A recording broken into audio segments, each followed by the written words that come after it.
Buenos días, profesor. Gracias por invitarme. Para quienes no estén familiarizados con su trabajo, profesor, quería mostrarles que en 2024 usted hizo tres grandes predicciones. Número uno, usted predijo que Trump ganaría las elecciones.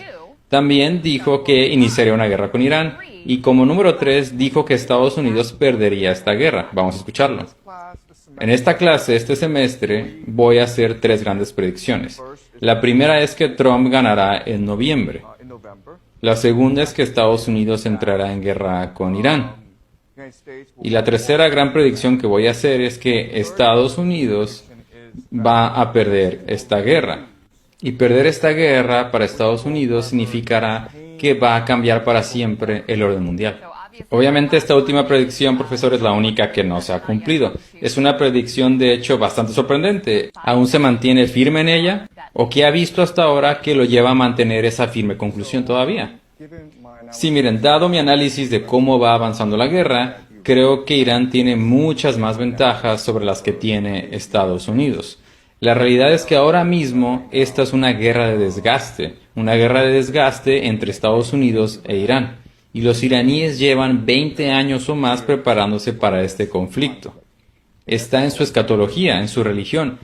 Para ellos esta es una guerra contra el gran Satanás. Han tenido muchos ensayos. El pasado junio fue una guerra de 12 días, en la cual los iraníes pudieron examinar y analizar la capacidad de ataque tanto de los israelíes como de los estadounidenses. Y han tenido de hecho ya mucho tiempo, 8 meses para ser exactos, para prepararse completamente para este nuevo ataque. Ellos, los iraníes, a través de sus aliados, los Houthis, Hezbollah, Hamas y las milicias chiitas, han logrado comprender a la perfección la mentalidad estadounidense. Y ahora ellos tienen una estrategia bastante sólida para debilitar y destruir, finalmente, al imperio estadounidense, para derrotarlos de una vez. Así que lo que están haciendo los iraníes es librar una guerra de hecho contra toda la economía global, y por eso están atacando a los países del CCG. Y no solo están atacando bases estadounidenses en países del CCG, sino que también están atacando la infraestructura energética crítica de estas bases. También ya cerraron el estrecho de Hormuz, y eventualmente van a atacar las plantas desalinizadoras de agua, que son el sustento de estas naciones porque de hecho carecen de agua potable. Carecen de suministro. De hecho, las plantas desalinizadoras de agua proporcionan el 60% del suministro de agua del CCG. Entonces, digamos, si un dron, y estos drones, que de hecho cuestan $50,000, destruyera una planta desalinizadora en, digamos, Riad, en Arabia Saudita, estamos hablando de una ciudad de 10 millones de personas. La realidad es que se quedarían sin agua en básicamente 2 semanas. Y ahora mismo los iraníes, de hecho, ya cerraron de facto el estrecho de Hormuz. Y el CCG obtiene el 90% de sus alimentos vía el estrecho de Hormuz. ¿De acuerdo? Sé que mucha gente está hablando de las perturbaciones en la economía global, pero ahora mismo los iraníes están amenazando la misma existencia de estos países, de Arabia Saudita, de Emiratos Árabes Unidos, Bahrein, Qatar. Y lo importante aquí es que los países del Golfo son realmente el eje de la economía estadounidense. Entonces, lo que hacen estos países es vender petrodólares y luego los reciclan en la economía estadounidense mediante inversiones en el mercado de valores. Y ahora, hoy por hoy, sabemos que toda la economía estadounidense a nivel mundial está impulsada por inversiones en centros de IA, y gran parte de esto proviene de los países del Golfo. Así que si los países del Golfo ya no pueden vender petróleo, entonces esto significa que ya no van a poder financiar estos centros de datos de la IA y la burbuja de IA en general. Entonces se va a reventar esta burbuja de la IA. Y con esto va a explotar toda la economía estadounidense, que en realidad es un esquema Ponzi.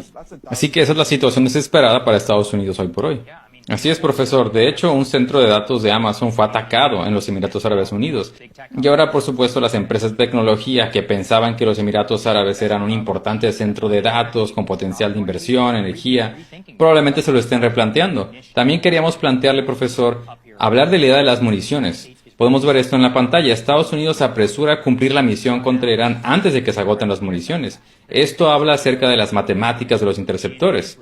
Hay un video famoso ayer en Israel, y este video muestra que un solo misil balístico que está siendo atacado por 11 interceptores diferentes y todos fallan. La mayoría de esos interceptores son de Estados Unidos, sin mencionar todas las bases de los países del CSG que usted mencionó. Y la simetría del costo. Un misil cuesta $1.000.000 y en algunos casos decenas de millones por interceptor. Y con el agotamiento de estas municiones, ¿cómo cambia eso el panorama global, profesor? Usted está en China, entonces probablemente suceda que todas esas acciones de Estados Unidos en Asia tengan que ser canibalizadas. ¿Cómo afectará eso el panorama global, profesor? Sí, miren, mi primer punto es que el ejército de Estados Unidos no está diseñado para librar una guerra del siglo XXI. Recuerden que el complejo militar industrial surgió después de la Segunda Guerra Mundial y fue diseñado para combatir la Guerra Fría. La Guerra Fría se trataba de exhibir fuerza, de quién podía enviar personas al espacio, de quién era el primero en llevar a una persona a la Luna, de quién tenía los sistemas de misiles más complejos. Así que toda la estrategia militar de los Estados Unidos en realidad gira en torno a tecnología muy sofisticada.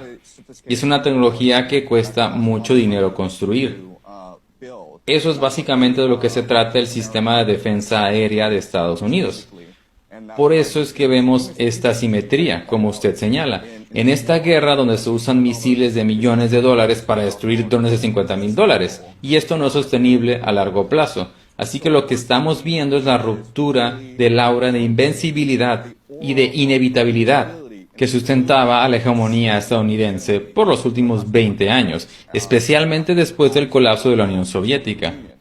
Entonces, esto es realmente un reordenamiento no solo de la economía global, ya que esto señala el colapso del petrodólar y con él de todo el sistema monetario de reserva basado en el dólar estadounidense, sino también de la hegemonía global de los Estados Unidos.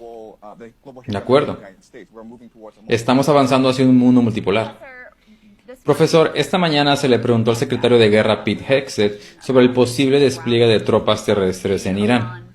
Él se negó a descartar esa posibilidad y dijo, bueno, no les vamos a decir a ustedes, no vamos a proyectarles lo que haremos o no haremos. Lo que no queremos es descartar cualquier opción, haremos lo que sea necesario. ¿Usted cree, profesor, que Estados Unidos terminará invadiendo Irán con tropas, dado que ya está relativamente claro que no van a poder lograr el objetivo de un cambio de régimen o incluso un colapso de su régimen? Sí, miren, todos dicen que la peor calamidad que podría ocurrirle a Estados Unidos sería enviar tropas terrestres a Irán. Al mismo tiempo, Estados Unidos está comprometido con un cambio de régimen en Irán. Nunca hemos tenido un precedente en la historia en el que se haya podido lograr un cambio de régimen solo con bombardeos aéreos. Así que, desafortunadamente, necesitas tropas terrestres.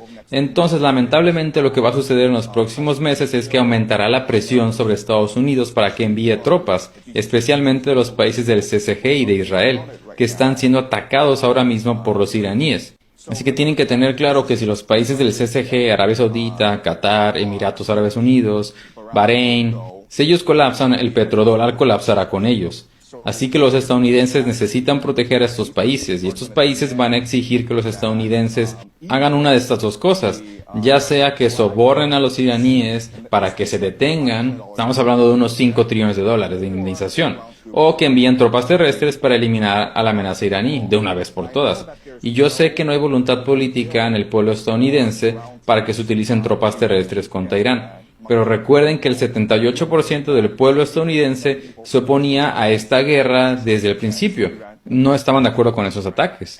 Gracias, profesor. Y una de las cosas que realmente uno se cuestiona con todo esto, cuando analizamos el panorama geopolítico y el sacrificio que está haciendo Estados Unidos en favor de Israel, es una especie de pregunta sobre quién y qué quería esto. De hecho, tenemos curiosidad por saber su opinión sobre un informe controvertido del Washington Post. Vamos a ponerlo aquí. Aquí podemos ver en la pantalla un impulso de los saudíes. Israel ayudó a Trump a atacar Irán. Esto ha sido cuestionado internamente por Arabia Saudita, que afirma que ellos no presionaron a la administración Trump para atacar Irán. Sin embargo, esto es claramente una filtración autorizada de nuestro propio gobierno que intenta al menos atribuir parte de la culpa a los países del CSG. ¿Qué piensa usted de este análisis y de esta narrativa de que Arabia Saudita también estaba detrás de este intento de bombardear Irán? Sí, miren, yo siempre he argumentado que tanto Arabia Saudita como Israel están muy interesados en un cambio de régimen en Irán. De hecho, Arabia Saudita ve a Irán como una crisis existencial mucho más fuerte que lo que la ve Israel. Porque recuerden, Israel tiene armas nucleares y es una economía muy diversa y sofisticada, mientras que Arabia Saudita depende completamente del petróleo. Y de hecho siempre han tenido problemas con Irán, porque Irán es una teocracia que se opone a la monarquía saudí. Irán, de hecho, lo que hace es financiar y equipar a los hutíes, quienes desde hace tiempo han mostrado mucha hostilidad hacia Arabia Saudita. Desde hace ya, eso tiene mucho tiempo. Y ahora mismo la economía saudí está sufriendo, ha estado intentando orientarse hacia una economía más turística, por eso fue que llevaron a Cristiano Ronaldo, por eso cambiaron a juegos electrónicos, por eso están construyendo algo llamado la línea NEOM, y todo esto no está funcionando. Por lo tanto, necesitan controlar los recursos petroleros de todo Oriente Medio, si es que quieren sobrevivir y prosperar como nación. Por lo tanto, creo que esta información es creíble, aunque haga quedar mal a Arabia Saudita. Pero recuerden que Arabia Saudita dice que quiere la paz, pero al mismo tiempo están ayudando a los israelíes y a los estadounidenses para atacar a Irán ahora mismo, porque permiten que israelíes y estadounidenses usen su espacio aéreo. ¿De acuerdo? Entonces, profesor, ayúdenos a entender porque todavía me parece que hay algunas piezas que no cuadran del todo. Antes de esta guerra contra Irán, altos mandos militares, incluido el jefe del Estado Mayor Conjunto, ellos dijeron que esta era una pésima idea. Dijeron que nosotros en Estados Unidos no estamos preparados para esto. Todos los cálculos sobre los interceptores, todo esto se ha discutido durante meses y aún así Trump decidió seguir adelante. La pregunta que yo le hago, ¿cuál es el cálculo que estaban haciendo aquí? ¿Qué los llevó a tomar lo que ya parece ser algo catastrófico? Sí, miren.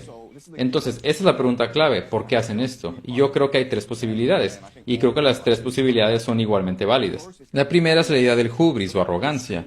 A lo largo de la historia, así es como se han comportado los imperios. Por ejemplo, el secuestro de Maduro fue rápido, fue exitoso. Y fue un golpe de adrenalina para Donald Trump.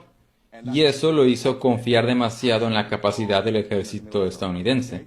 Así que la arrogancia, el hubris es un factor. Y lo hemos visto a lo largo de toda la historia. ¿Por qué Hitler invadió Stalin? Porque conquistó Europa muy fácilmente y creía que era invencible. Y eso llevó a la destrucción del ejército alemán en la Unión Soviética. Así que el hubris o la arrogancia es un factor. Luego tenemos que considerar el cálculo político interno, donde digamos que aunque Estados Unidos no se beneficia de esta guerra contra Irán, el propio Trump se beneficia personalmente. ¿Por qué? Porque los saudíes e israelíes lo han estado sobornando para que ataque a Irán. Recordemos que los saudíes invirtieron $2.000 millones en el fondo de capital privado de Jared Kushner, que es el yerno de Donald Trump. Y los israelíes, a través de Miriam Adelson, han estado financiando la carrera política de Donald Trump. Así que Miriam Adelson hace unos meses dijo que aportaría $250 millones si Trump se postulaba para hacer un tercer mandato. Así que Trump está recibiendo mucho apoyo financiero y político de los saudíes y los israelíes. Recuerden también que si esta guerra se descontrola y Trump se ve obligado a usar tropas terrestres, probablemente obtendrá la aprobación del Congreso y esto le otorgará poderes de guerra de emergencia, lo que le permitirá influir en las elecciones intermedias. Así que Trump está considerando tener un tercer mandato y probablemente no lo tenga. Pero si hay una guerra en curso, se pueden retrasar las elecciones y se tienen poderes de emergencia porque hay guerra y la gente se une en torno a la bandera, entonces probablemente podría obtener un tercer mandato. Y el último factor que es muy importante es el factor escatológico. Si volvemos a los archivos Epstein, nos quedó claro que estamos gobernados por sociedades secretas. Está claro que el mundo está gobernado por esos individuos con mucho poder, que no sabemos quiénes son, pero controlan el ejército, controlan el aparato de seguridad nacional, y a estas personas se les conoce con diferentes nombres. Les podemos llamar Illuminati, y los Illuminati se componen de tres grupos principales. Los jesuitas que controlan el Vaticano, los sabatianos franquistas que controlan el Israel moderno, y tenemos a los masones que controlan el aparato de seguridad nacional de Estados Unidos. Y ellos creen que Israel y que esta guerra en Oriente Medio es clave para el fin de los tiempos, para crear el cielo en la tierra. Así que es casi como un guión que están siguiendo, aunque no tenga ningún sentido geopolítico. Así que yo diría que estas tres son las mejores razones por las cuales está sucediendo lo que vemos.